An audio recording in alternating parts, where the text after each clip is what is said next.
The Great Gatsby by F. Scott Fitzgerald. Chapter 3. There was music from my neighbor's house through the summer nights. In his blue gardens, men and girls came and went like moths among the whisperings and the champagne and the stars.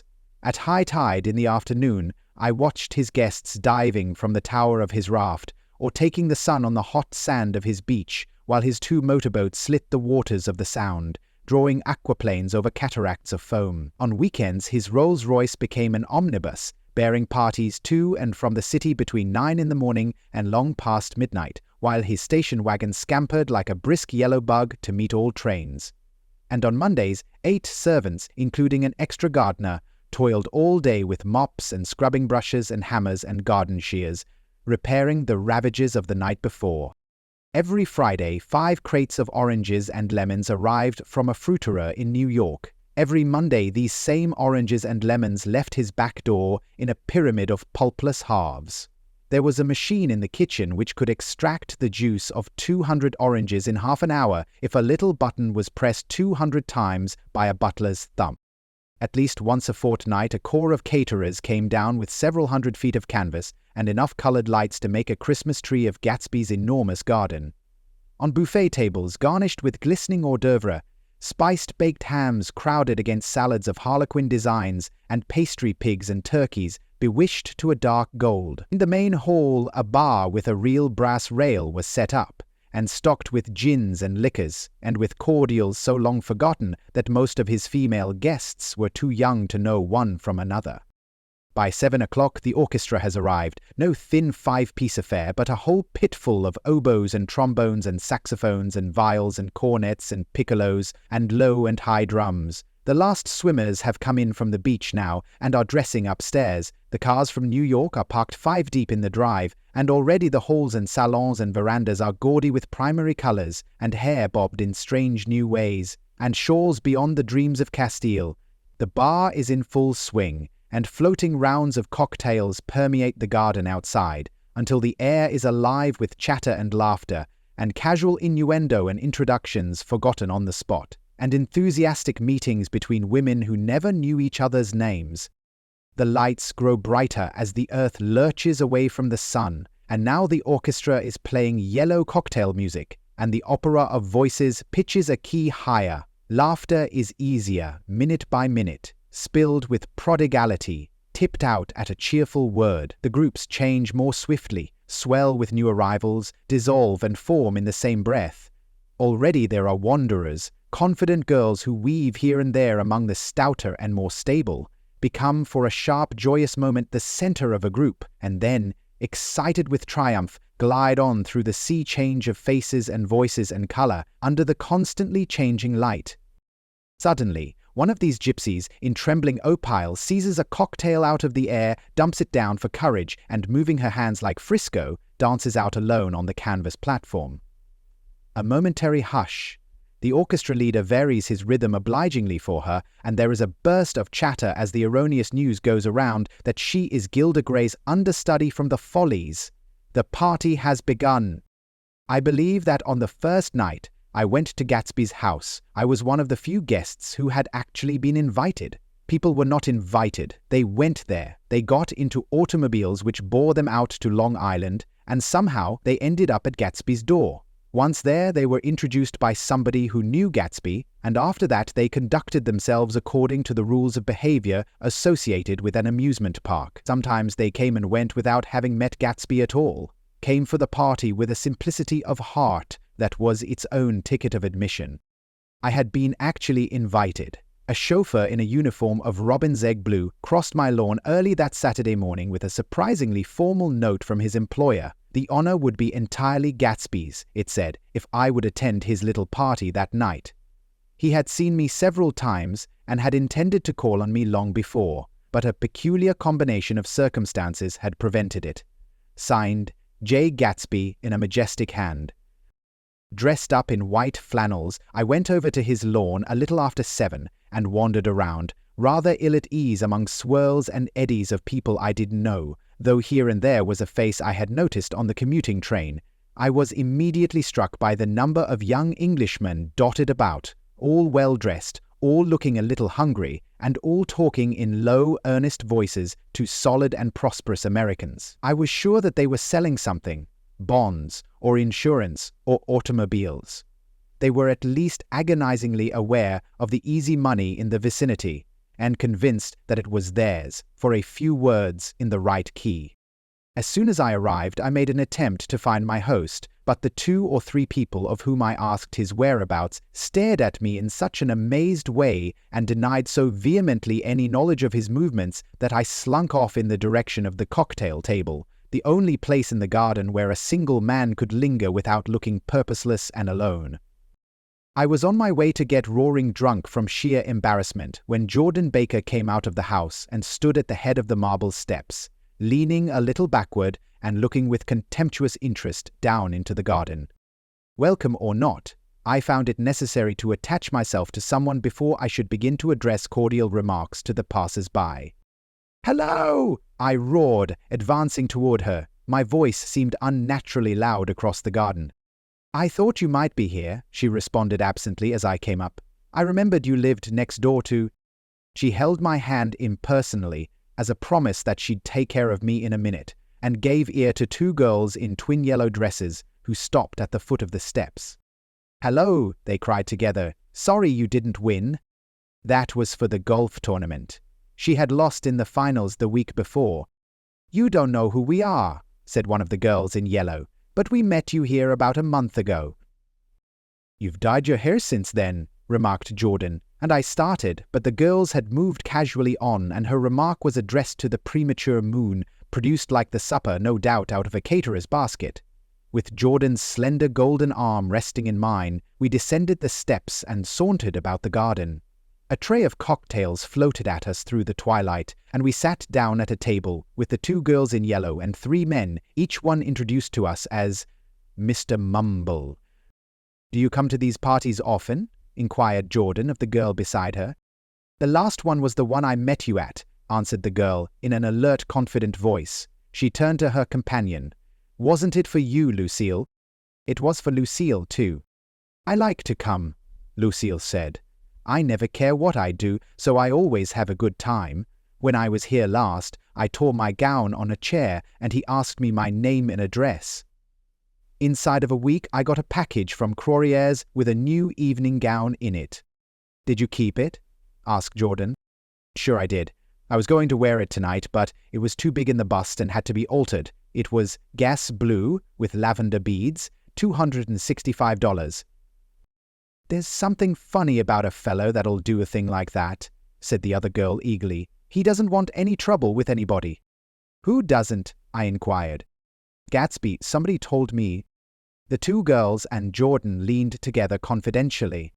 "Somebody told me they thought he killed a man once." A thrill passed over all of us. The 3 Mr. Mumbles bent forward and listened eagerly. "I don't think it's so much that," argued Lucille skeptically. "It's more that he was a German spy during the war." One of the men nodded in confirmation. "I heard that from a man who knew all about him, grew up with him in Germany. He assured us positively." "Oh no," said the first girl. "It couldn't be that, because he was in the American army during the war." As our credulity switched back to her, she leaned forward with enthusiasm. "You look at him sometimes when he thinks nobody's looking at him? I'll bet he killed a man." She narrowed her eyes and shivered. Lucille shivered. We all turned and looked around for Gatsby. It was testimony to the romantic speculation he inspired that there were whispers about him from those who had found little that it was necessary to whisper about in this world. The first supper, there would be another one after midnight, was now being served, and Jordan invited me to join her own party, who were spread around a table on the other side of the garden. There were 3 married couples, and Jordan's escort, a persistent undergraduate given to violent innuendo, and obviously under the impression that sooner or later Jordan was going to yield him up her person to a greater or lesser degree. Instead of rambling, this party had preserved a dignified homogeneity, and assumed to itself the function of representing the staid nobility of the countryside, East Egg condescending to West Egg, and carefully on guard against its spectroscopic gaiety. "Let's get out," whispered Jordan, after a somehow wasteful and inappropriate half-hour. This is much too polite for me." We got up, and she explained that we were going to find the host. I had never met him, she said, and it was making me uneasy. The undergraduate nodded in a cynical, melancholy way. The bar where we glanced first was crowded, but Gatsby was not there. She couldn't find him from the top of the steps, and he wasn't on the veranda.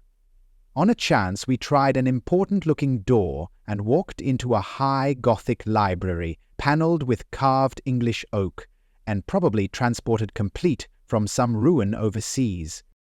A stout middle-aged man with enormous owl-eyed spectacles was sitting somewhat drunk on the edge of a great table, staring with unsteady concentration at the shelves of books. As we entered, he wheeled excitedly around and examined Jordan from head to foot. "What do you think?" he demanded impetuously. "About what?" He waved his hand toward the bookshelves. "About that. As a matter of fact, you needn't bother to ascertain." I ascertained. "They're real. The books." He nodded. "Absolutely real, have pages and everything. I thought they'd be a nice, durable cardboard. Matter of fact, they're absolutely real, pages and— Here, let me show you." Taking our skepticism for granted, he rushed to the bookcases and returned with Volume 1 of the Stoddard Lectures. "See?" he cried triumphantly. "It's a bona fide piece of printed matter. It fooled me. This fella's a regular Belasco. It's a triumph. What thoroughness, what realism. Knew when to stop, too. Didn't cut the pages. But what do you want? What do you expect?" He snatched the book from me and replaced it hastily on its shelf, muttering that if one brick was removed, the whole library was liable to collapse. "Who brought you?" he demanded. "Or did you just come?" I was brought. Most people were brought. Jordan looked at him alertly, cheerfully, without answering. "I was brought by a woman named Roosevelt," he continued. "Mrs. Claude Roosevelt. Do you know her? I met her somewhere last night. I've been drunk for about a week now, and I thought it might sober me up to sit in a library." "Has it?" "A little bit, I think. I can't tell yet. I've only been here an hour. Did I tell you about the books? They're real. They're— You told us." We shook hands with him gravely and went back outdoors. There was dancing now on the canvas in the garden, old men pushing young girls backward in eternal graceless circles, superior couples holding each other tortuously, fashionably, and keeping in the corners, and a great number of single girls dancing individually or relieving the orchestra for a moment of the burden of the banjo or the traps. By midnight the hilarity had increased. A celebrated tenor had sung in Italian, and a notorious contralto had sung in jazz, and between the numbers, people were doing stunts all over the garden, while happy, vacuous bursts of laughter rose toward the summer sky.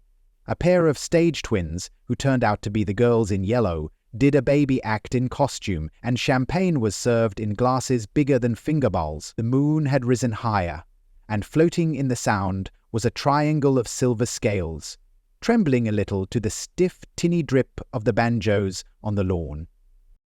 I was still with Jordan Baker. We were sitting at a table with a man of about my age and a rowdy little girl who gave way upon the slightest provocation to uncontrollable laughter. I was enjoying myself now. I had taken 2 finger bowls of champagne, and the scene had changed before my eyes into something significant, elemental, and profound. At a lull in the entertainment, the man looked at me and smiled. "Your face is familiar," he said politely. "Weren't you in the 1st Division during the war?" "Well, yes. I was in the 28th Infantry. I was in the 16th until June 1918. I knew I'd seen you somewhere before." We talked for a moment about some wet grey little villages in France. Evidently he lived in this vicinity, for he told me that he had just bought a hydroplane and was going to try it out in the morning. "Want to go with me, old sport? Just near the shore along the Sound." "What time?" "Any time that suits you best." It was on the tip of my tongue to ask his name when Jordan looked around and smiled. "Having a gay time now?" she inquired. "Much better." I turned again to my new acquaintance. "This is an unusual party for me. I haven't even seen the host. I live over there." I waved my hand at the invisible hedge in the distance, and this man Gatsby sent over his chauffeur with an invitation. For a moment he looked at me as if he failed to understand. "I'm Gatsby," he said suddenly. "What?" I exclaimed. "Oh, I beg your pardon. I thought you knew, old sport. I'm afraid I'm not a very good host." He smiled understandingly. Much more than understandingly. It was one of those rare smiles with a quality of eternal reassurance in it that you may come across 4 or 5 times in life. It faced, or seemed to face, the whole eternal world for an instant, and then concentrated on you with an irresistible prejudice in your favor. It understood you just so far as you wanted to be understood, believed in you as you would like to believe in yourself, and assured you that it had precisely the impression of you that, at your best, you hoped to convey. Precisely at that point, it vanished, and I was looking at an elegant young roughneck, a year or 2 over 30, whose elaborate formality of speech just missed being absurd. Sometime before he introduced himself, I'd got a strong impression that he was picking his words with care. Almost at the moment when Mr. Gatsby identified himself, a butler hurried toward him with the information that Chicago was calling him on the wire. He excused himself with a small bow that included each of us in turn. "If you want anything, just ask for it, old sport," he urged me. "Excuse me. I will rejoin you later." When he was gone, I turned immediately to Jordan, constrained to assure her of my surprise. I had expected that Mr. Gatsby would be a florid and corpulent person in his middle years. "Who is he?" I demanded. "Do you know?"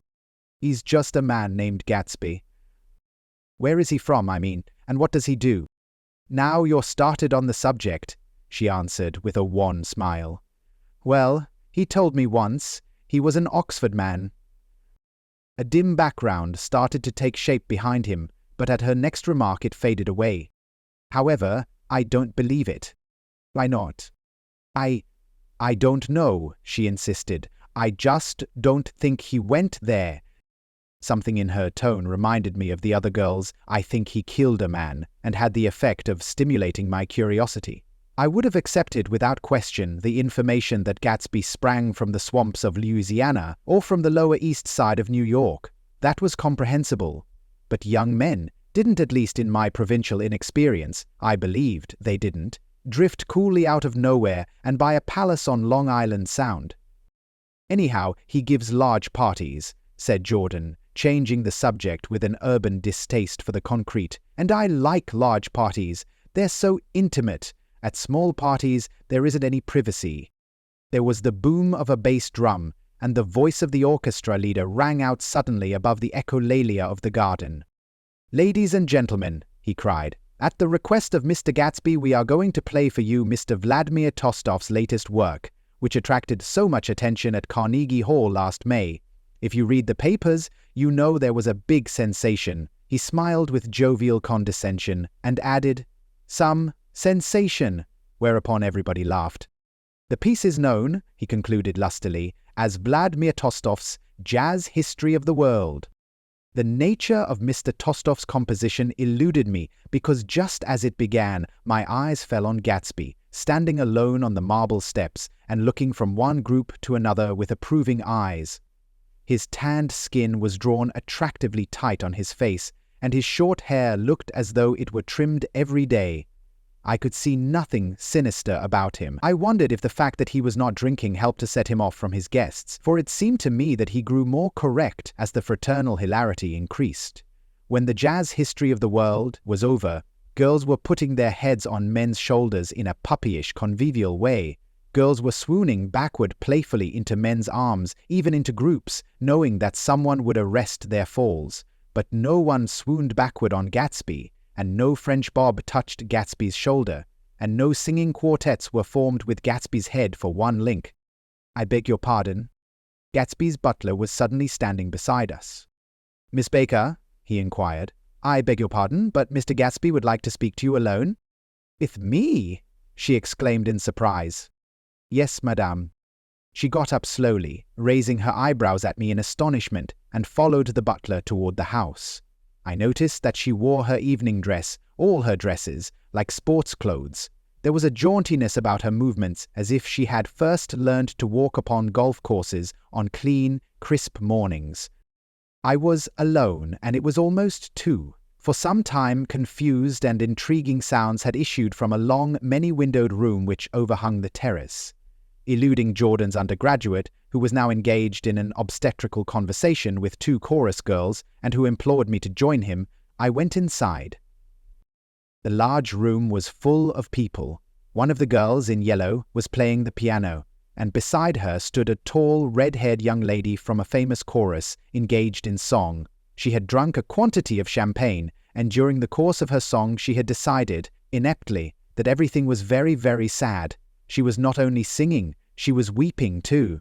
Whenever there was a pause in the song, she filled it with gasping, broken sobs, and then took up the lyric again in a quavering soprano. The tears coursed down her cheeks, not freely, however, for when they came into contact with her heavily beaded eyelashes, they assumed an inky color and pursued the rest of their way in slow, black rivulets. A humorous suggestion was made that she sing the notes on her face, whereupon she threw up her hands, sank into a chair, and went off into a deep, vinous sleep. "She had a fight with a man who says he's her husband," explained a girl at my elbow.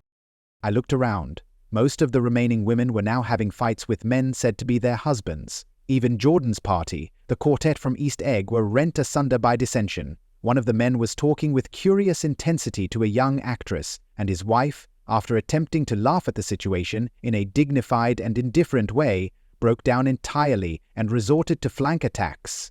At intervals she appeared suddenly at his side like an angry diamond and hissed into his ear. The reluctance to go home was not confined to wayward men.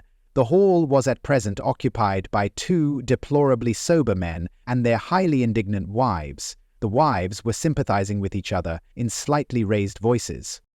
"Whenever he sees I'm having a good time, he wants to go home. Never heard anything so selfish in my life. We're always the first ones to leave." "So are we." "Well, we're almost the last tonight," said one of the men sheepishly. "The orchestra left half an hour ago." In spite of the wives' agreement that such malevolence was beyond credibility, the dispute ended in a short struggle, and both wives were lifted, kicking, into the night. As I waited for my hat in the hall, the door of the library opened, and Jordan Baker and Gatsby came out together. He was saying some last word to her, but the eagerness in his manner tightened abruptly into formality as several people approached him to say goodbye. Jordan's party were calling impatiently to her from the porch, but she lingered for a moment to shake hands. "I've just heard the most amazing thing," she whispered. "How long were we in there?" "About an hour. It was simply amazing," she repeated abstractedly. "But I swore I wouldn't tell it, and here I am tantalizing you." She yawned gracefully in my face. "Please, come and see me. Phone book, under the name of Mrs. Sigourney Howard, my aunt She was hurrying off as she talked. Her brown hand waved a jaunty salute as she melted into her party at the door. Rather ashamed that on my first appearance I had stayed so late, I joined the last of Gatsby's guests, who were clustered around him. I wanted to explain that I'd hunted for him early in the evening, and to apologize for not having known him in the garden. "Don't mention it," he enjoined me eagerly. "Don't give it another thought, old sport." The familiar expression held no more familiarity than the hand which reassuringly brushed my shoulder. "And don't forget, we're going up in the hydroplane tomorrow morning at 9 o'clock. Then the butler behind his shoulder. "Philadelphia wants you on the phone, sir." "All right, in a minute. Tell them I'll be right there. Good night." "Good night." "Good night," he smiled. And suddenly there seemed to be a pleasant significance in having been among the last to go, as if he had desired it all the time. "Good night, old sport."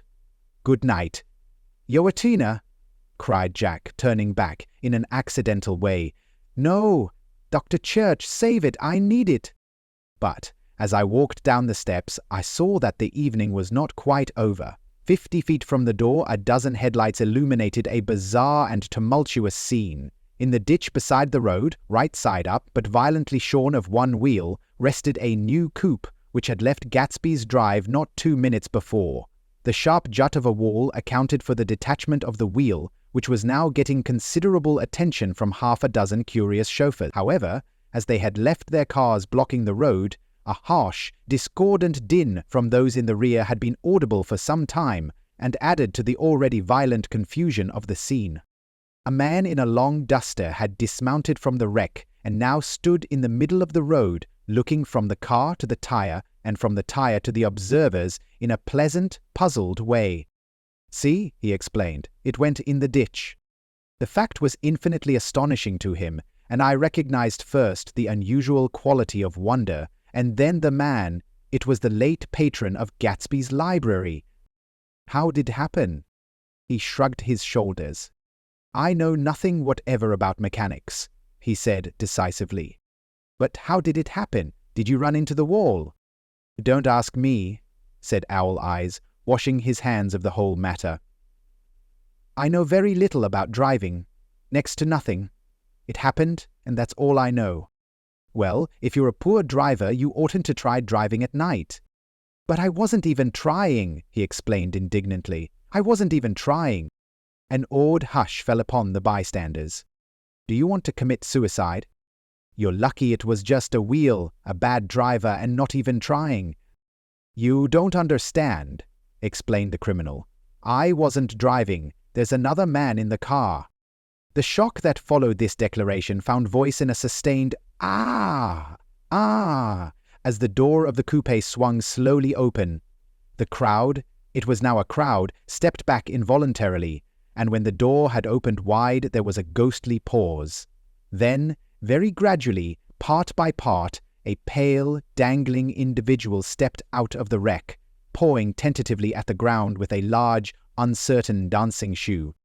Blinded by the glare of the headlights and confused by the incessant groaning of the horns, the apparition stood swaying for a moment before he perceived the man in the duster. "What's matter?" he inquired calmly. "Did we run out? A gas?" "Look." Half a dozen fingers pointed at the amputated wheel. He stared at it for a moment and then looked upward as though he suspected that it had dropped from the sky. "It came off," someone explained. He nodded. "At first I didn't notice we'd stopped." A pause. Then, taking a long breath and straightening his shoulders, he remarked, in a determined voice, "Wonder if, tell me where, there's a gasoline station." At least a dozen men, some of them a little better off than he was, explained to him that wheel and car were no longer joined by any physical bond. "Back out," he suggested after a moment. "Put her in reverse." "But the wheel's off." He hesitated. "No harm in trying," he said. The caterwauling horns had reached a crescendo, and I turned away and cut across the lawn toward home. I glanced back once. A wafer of a moon was shining over Gatsby's house, making the night fine as before, and surviving the laughter and the sound of his still glowing garden. A sudden emptiness seemed to flow now from the windows and the great doors, endowing with complete isolation the figure of the host, who stood on the porch, his hand up in a formal gesture of farewell. Reading over what I have written so far, I see I have given the impression that the events of 3 nights, several weeks apart, were all that absorbed me. On the contrary, they were merely casual events in a crowded summer, and, until much later, they absorbed me infinitely less than my personal affairs. Most of the time, I worked. In the early morning, the sun threw my shadow westward as I hurried down the white chasms of lower New York to the Property Trust. I knew the other clerks and young bond salesmen by their first names, and lunched with them in dark, crowded restaurants on little pig sausages and mashed potatoes and coffee. I even had a short affair with a girl who lived in Jersey City and worked in the accounting department. But her brother began throwing mean looks in my direction, so when she went on her vacation in July, I let it blow quietly away. I took dinner usually at the Yale Club. For some reason, it was the gloomiest event of my day. And then I went upstairs to the library and studied investments and securities for a conscientious hour. There were generally a few rioters around, but they never came into the library, so it was a good place to work. After that, if the night was mellow, I strolled down Madison Avenue past the old Murray Hill Hotel and over 33rd Street to the Pennsylvania Station. I began to like New York, the racy, adventurous feel of it at night, and the satisfaction that the constant flicker of men and women and machines gives to the restless eye. I liked to walk up Fifth Avenue and pick out romantic women from the crowd and imagine that in a few minutes I was going to enter into their lives and no one would ever know or disapprove. Sometimes in my mind I followed them to their apartments on the corners of hidden streets, and they turned and smiled back at me before they faded through a door into warm darkness. At the enchanted metropolitan twilight I felt a haunting loneliness sometimes, and felt it in others, poor young clerks who loitered in front of windows, waiting until it was time for a solitary restaurant dinner, young clerks in the dusk, wasting the most poignant moments of night and life. Again at 8 o'clock, when the dark lanes of the 40s were lined 5 deep with throbbing taxicabs bound for the theatre district, I felt a sinking in my heart. Forms leaned together in the taxis as they waited, and voices sang, and there was laughter from unheard jokes, and lighted cigarettes made unintelligible circles inside. Imagining that I, too, was hurrying towards gaiety and sharing their intimate excitement, I wished them well. For a while I lost sight of Jordan Baker, and then in midsummer I found her again. At first I was flattered to go places with her because she was a golf champion and everyone knew her name. Then it was something more. I wasn't actually in love, but I felt a sort of tender curiosity. The bored, haughty face that she turned to the world concealed something. Most affectations conceal something eventually, even though they don't in the beginning, and one day I found what it was. When we were on a house party together up in Warwick, she left a borrowed car out in the rain with the top down, and then lied about it. And suddenly I remembered the story about her that had eluded me that night at Daisy's. At her first big golf tournament there was a row that nearly reached the newspapers. A suggestion that she had moved her ball from a bad lie in the semi-final round. The thing approached the proportions of a scandal, then died away. A caddy retracted his statement, and the only other witness admitted that he might have been mistaken. The incident and the name had remained together in my mind. Jordan Baker instinctively avoided clever, shrewd men, and now I saw that this was because she felt safer on a plane where any divergence from a code would be thought impossible. She was incurably dishonest. She wasn't able to endure being at a disadvantage, and, given this unwillingness, I suppose she had begun dealing in subterfuges when she was very young, in order to keep that cool, insolent smile turned to the world and yet satisfy the demands of her hard, jaunty body. It made no difference to me. Dishonesty in a woman is a thing you never blame deeply. I was casually sorry, and then I forgot. It was on that same house party that we had a curious conversation about driving a car. It started because she passed so close to some workmen that our fender flicked a button on one man's coat.